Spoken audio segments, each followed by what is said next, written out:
C'est même un top 35 des sites les plus visités en France. C'est dingue. Ce qui est quand même énorme.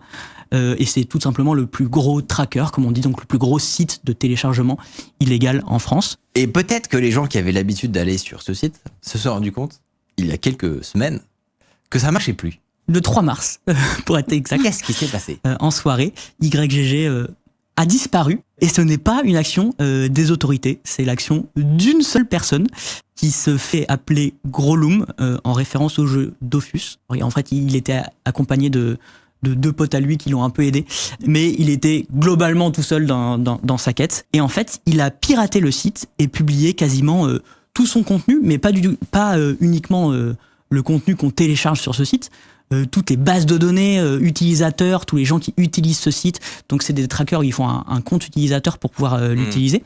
Ça, c'est vrai qu'on n'a pas parlé, mais voilà, il y a des sites où tout le monde peut télécharger, comme The Pirate Bay, ouvert.